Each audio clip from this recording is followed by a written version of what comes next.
Adnams Tally-Ho.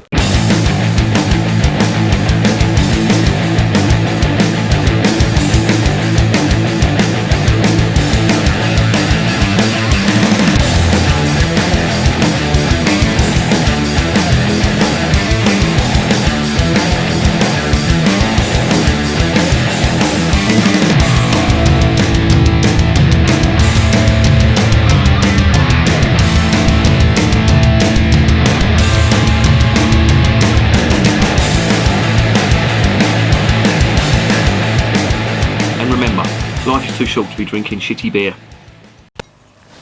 Welcome to another edition of Bands, Bikes and Booze Reviews. I have got a bottle of Tally-Ho from the Adnams Brewery up there in Suffolk, in a place called Southwold. I really like Adnams. They do some absolutely fantastic stuff, and I'm hoping this isn't going to let the side down. Now, this is what's on the front. It's billed as a traditional dark ale, but all my research has turned up saying that this is a barley wine type drink.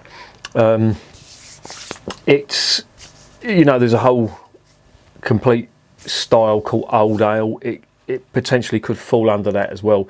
It's quite strong. It's 7.2%, so it's open to what the interpretation is. Officially, Adnams says that it's a barley wine, so we'll take it as a barley wine.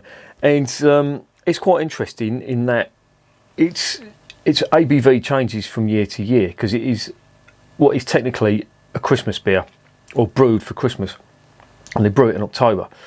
And where the different brewing methods, well, not the different brewing methods, but the the fermentation, etc., it can vary from year to year. This one is 7.2%, and it's got a year on it as well. So this is one's 2019. It's from last year. So, you can let this age if you want, and you can have this in, 5 years, 10 years time if you wanted to, and it'd still be drinkable. There is sediment in the bottom of this, and it's bottle conditioned, so it is still fermenting in the bottle.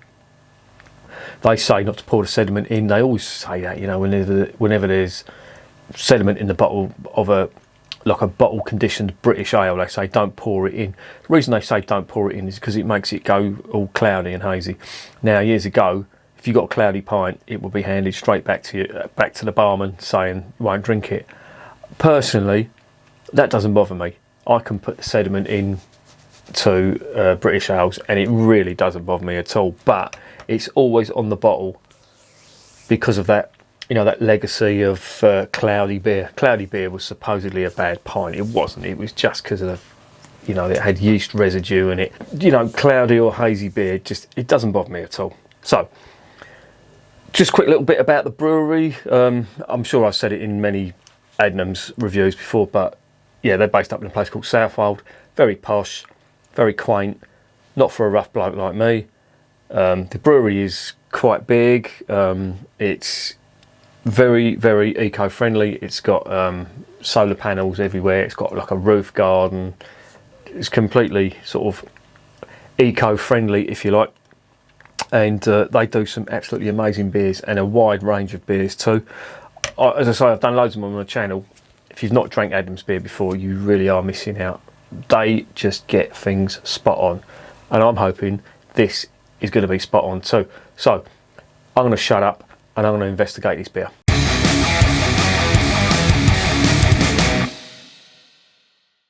Right, as I said, it's 7.2%. It is 330ml. There is the front of the label. Tally-Ho, of course, is a British hunting cry used a lot in the Middle Ages, around Henry VIII's time. There's the back of the label, all the gumph on the back. Cap is usual Adnams brown, blue cap. Fucking brown cap, what's the matter with you? Yeah. It says best before end June 22nd, January. I'll start that again. It says best before January 2022. Now, personally, I'd be perfectly happy drinking this after 5 years. Even if it was 5 years out of date, it wouldn't bother me. Bottle conditioned beer does that. Yeah, 7.2%, blah, blah, blah. I did have the ABV. not the ABV, the what is it called? The proof. I had the proof written down somewhere. I can't find it now. Anyway, it's quite interesting. It's got pale ale malts, crystal malts, and brown malts in it, so you know what sort of beer it's going to be. And it's been brewed since 1880, so that has got some pedigree. Anyway, enough about that. Let's get the cap lifter and see what's in the bottle.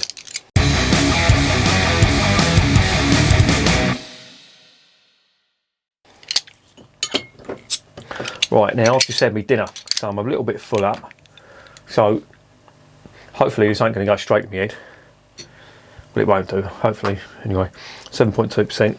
You've got to be a little bit careful on the nose. Oh, that smells lovely. That smells very Belgian, like a Belgian double. There is a lot of caramel malt, some dark fruit, like roasted raisins, if you can imagine that, and a little touch of spirit alcohol. Let's get it in the glass and see if I can get any more out of it. Now I'm going to give this a little bit of a head on it, because with that alcohol it is going to dissipate quite quickly. There it is in the glass. That is a really, really, really dark, when I say dark I mean dark ruby. You've probably seen that as black on there, but it's not opaque. I can see sort of a very dark mahogany colour there. One finger, tightly packed bubbles, off-white head on the nose. More fruit. And the spirit alcohol coming through a little bit further. Oh, so yeah, let's get a touch of liquorice on there too now. It smells really good. Very, very much like a Belgian double. Let's get it down the hatch.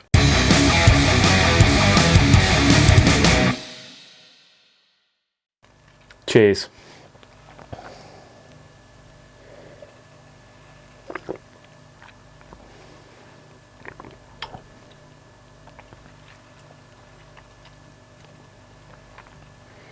Oh, that's nice. That is really nice. That's got a ton of caramel malt, some dark chocolate. You're getting like a toffee malt on there as well.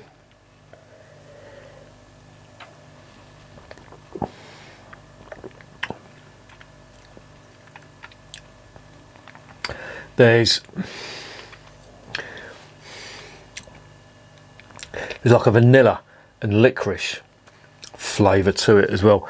I have to say the spirit alcohol is running all the way through that, so it's there, but it's not big, if you know what I mean. It's quite quite subdued, and I'm just being put in mind of a as I say, a Belgian double, and the reason that is because it's so smooth and fruity.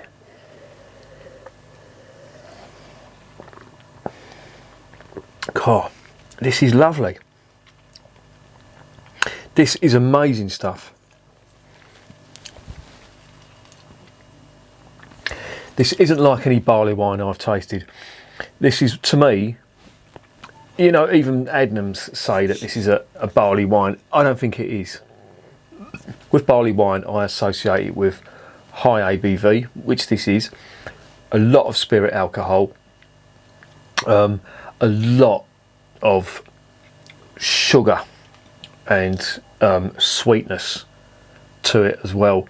I'm not really getting that on here. I'm getting dark fruit with like dark roasted raisins, and there's a touch of licorice, a little tiny touch of vanilla, but just a ton of caramel malt on that. But it's lovely. It is really good.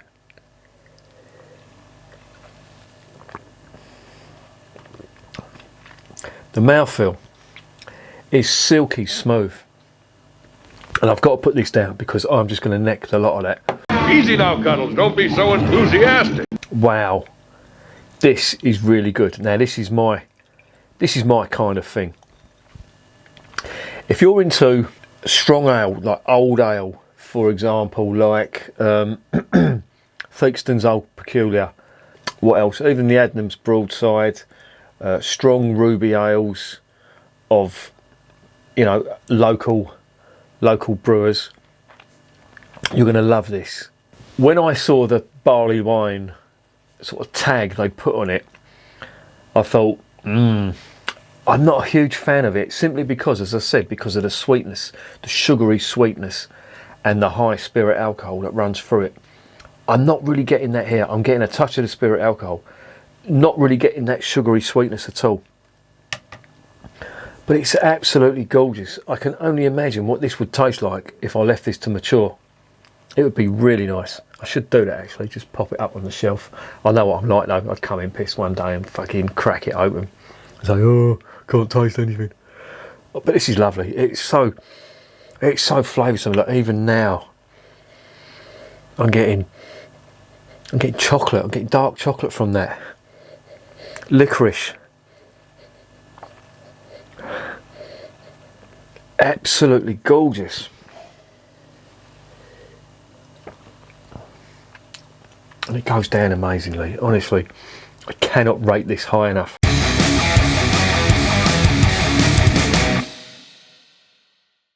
What's the verdict?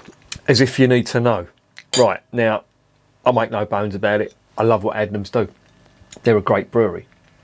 I had my doubts when I read up about it, saying it was a barley wine. They even say it on themselves that it's a barley wine.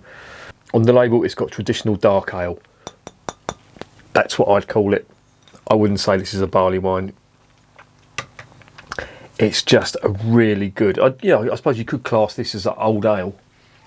You know, that typical British style of ale.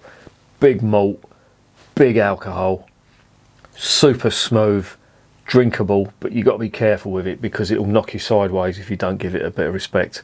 And to be honest, this is going to be hard for me not to neck this because the mouthfeel is absolutely superb.